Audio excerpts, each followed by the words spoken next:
Okay, so thank you, Amber. She is going to share that content with us. I'll make sure to get that out to you guys. Up next, we have Bree Podesta. First up, Bree is going to be showing us classroom screen. So Bree, whenever you're ready, feel free to share your screen and your video if you'd like to. Hi, everyone. Like Alexandra mentioned before, I'm the ed tech coach. I've been hitting all the elementaries that I can so far. So if you haven't seen me yet and you're in the TK6 realm, hopefully you'll see me soon. I'm going to share my screen.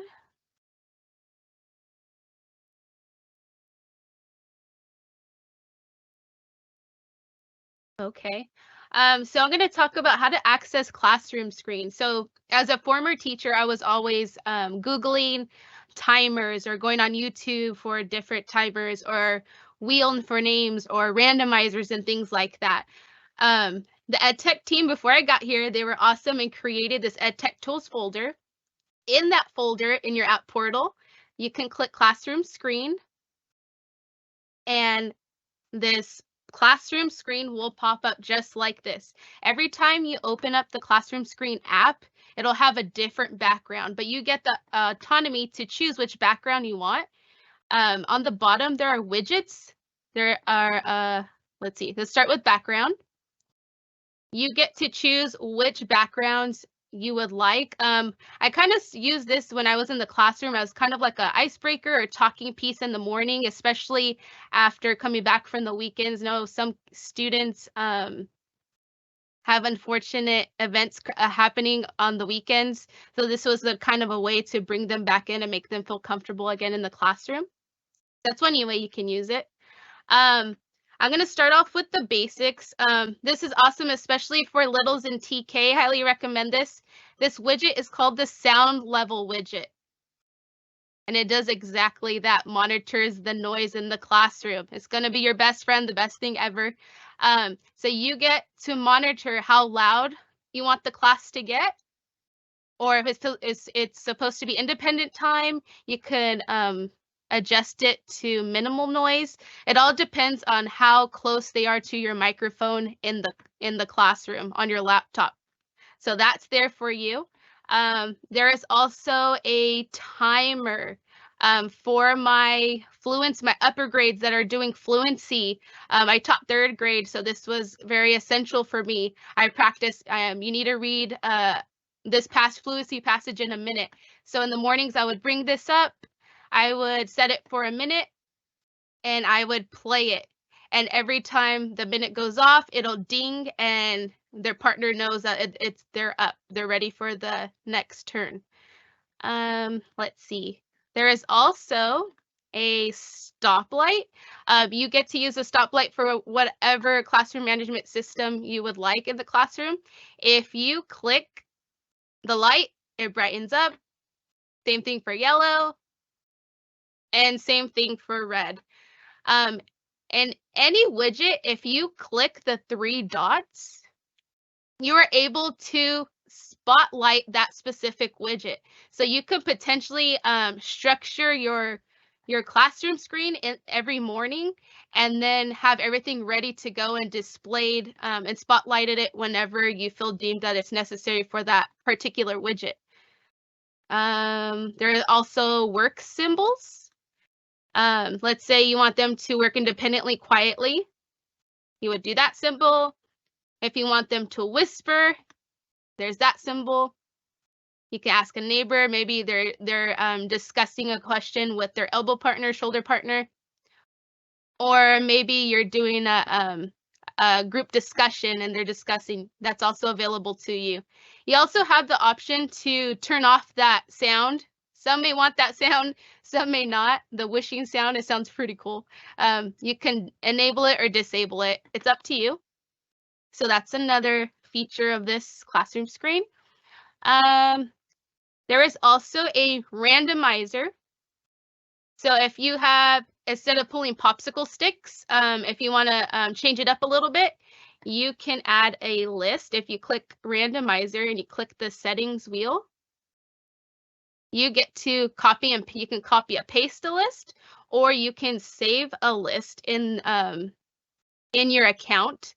I have my test list already created. I'm going to click test, and I'm going to click the randomizer button. And it picked Brandon. Brandon's the lucky winner. So that's one way you can use the randomizer. There's also this cool feature, polling. Now you can spotlight it. You can use this as maybe like a check for understanding tool at the end of a lesson. You can use it for a SEL check-in in the morning. Hey, how are you feeling today? There's multiple choice. There's smiley faces. What did you think of today's lesson? Students can log in. You can publish that link in Schoology possibly, or you could push it out in the morning through Blocksy sharing feature, and I'll talk about that in a moment after Classroom Screen. All they would do is input this code, and they would be able to answer any poll question that you put on this screen. You can also add any images you would like to your screen. You can draw. You could possibly use this for if you're doing BTBF with SWON Math. If 7 times 3 equals 21, then 3 times 7 equals 21. So you could kind of model it that way also, but you can use it to your heart's desire, however way you want it. There's also a QR code creator. You copy and paste a URL. So I'm going to copy and paste Modesto City Schools. I'm going to paste it. And then it generates the QR code for that website. That's also available to you on there. There's also a regular clock. So if you're a third grade teacher and you're practicing telling time, maybe that's another way for students to practice, maybe randomly call. Hey, what time is it? How many minutes is it? How many seconds have went by? How many minutes went by? Things like that. There's also more widgets. There's a dice feature. If you click the dice and you roll it, it'll make the rolling dice sound, and then the number will pop up. Maybe this what you can use it for if you have if your classroom management system includes groups. Maybe that's the group that's being chosen to share out. There's also a group maker. So same concept as the student randomizer, but you can add any list of students you want. I'm going to use my test list for sake of time. I'm going to add my test list, and then I'm going to create groups. And now my list of students are divided, well, hopefully equally. But let's say if you want them in 2 groups, you get to decide how many groups you want. You shuffle, and it puts them in the desired number of groups that you want. And then we have a stopwatch. It stops. You can start to stop it whenever you want. And then you can also embed a YouTube video. Any videos that you would like, you can embed it in there as well. There's also a visual timer in there. You can adjust it maybe 1 minute, just another visual for the kids to see 20 minutes. This is what I was mentioning before. If this was my setup for the morning and I wanted to show this QR code, I can click the QR code, the 3 dots, and spotlight it. So that way, that's the only thing that's showing on the screen. So I'm ready to go. And I think that's it for Class Screen.